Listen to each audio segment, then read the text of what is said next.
Maayong adlaw kaninyong tanan. No kining nakita ninyo nga nindot kaayo nga view, nindot kayo nga kalsada is mao ni ang Sinuda to Kibawi Bypass Road. Do kini nga kalsada as of now is ginatrabaho pag yun ni siya para masimento. So in short dili pag yun ni simentado, pero maagihan na gyud siya og motor og sakyanan. Ang nakanindot og mag-rides ka diri ano kining nindot kaayo nga view ba samot na og mag-rides ka diri ag sunset inani nga panahon or sunrise. Grabe ka relax kay ini nga view. Always gihapon nato ning i-remind ha permanente sa mga mag-rides ug muagi sa mga inaani na mga kalsada kanang mga ipang picture sa mga vlogger ba.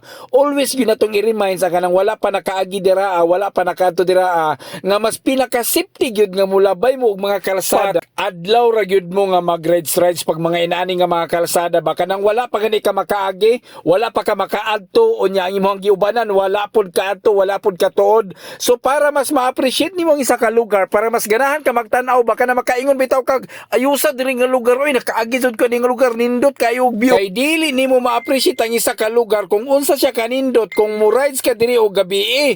So always gyud nato nang una-una nga pinaka nindot gyud og magbiyahe ka is adlaw. Gwapo buntag ka mugikan bahala og hapunan ka at least nakita pa nimo unsa kanindot ang maong lugar. Unya syempre ang number 1 gyud nato ngunon ang safety nga nagabiyahe ta ba kung asa ta mag-adto nga lugar, asa ta maglaag, makahibalo ta kung unsay naa diha nga lugar. Kay what if gipromote na sa ka-vlogger giistorya na niya nga inani safety na dira nga lugar okay kayo and then karon pag-adto nimo nagulan-ulan di ay unya gabiing dako wala kay lain may istoryahan, wala kay mapangutan-an. So delikado ang isa ka lugar pag inana samot magwalay mga balay nga makita ninyo. Syempre kung mag-rides ganita or maglaglaag ta ang mga views man gid nga to ang ginapangita ba ang kanang ganindot sa lugar. So para ma-appreciate nato dapat adlaw gyud ta nga maglaka. So sa mga gusto nga maglaag ganiha para mas ma-appreciate niyo ni nga lugar ha, dapat adlaw gyud mo nga mag-rides diriya either buntag or hapon kay para makita ninyo og unsa kanindot ni nga lugar. Sabon ako pag-istorya ha kani nga mga kalsada dili pa gyud siya simentado ha.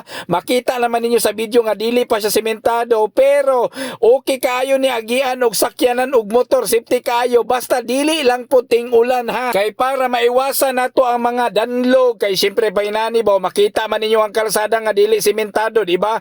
So maiwasan na lang nato ang kanang mga danlog nga part di ba? So gwapo mo adto gyud mo dire pas ma-appreciate dapat buntag or hapon mo makalabay ani nga lugar para pod sa safety sa inyong kaugalingon nga maglaag mo sa isa ka lugar. Yaw dayon mo diretso og lakaw basta wala mo kabalong og alanganin og pila ka oras ni og unsa kalayo kay para sigurado gyud mo sa inyong adtuan para dili mo magmahay og makahapit mo diri. Iya kani nga view nga nakita ninyo karon kung gikan ka diha sa may main road kung halimbawa no mas familiarize man gid ninyo og paingon mo sa Grikels ang atbang nga kalsada mao nay paingon diri So kana nga kalsada kung gikan mo dira sa main road ang biyahe ana nara sa 5 to 10 minutes ra ni. So kung familiar niyo tong mga kalsada nga paingon og Grikels ang atbang ani mao ni siya nga mga kalsada nga inyong makita. So mao ni ang bypass road paingon og Kibawi Bukidnon. Grabe ang kanindot diri ang lugar dili jud ka magmahayo makalaag ka diri kay ma-relax gyud ang imuhang unahuna. Mao to ha basta kung maglaag gyud mo nya gusto mo makakita og nindot na mga tanawonon iyon ani adlaw ra gyud mo dapat nga maglaag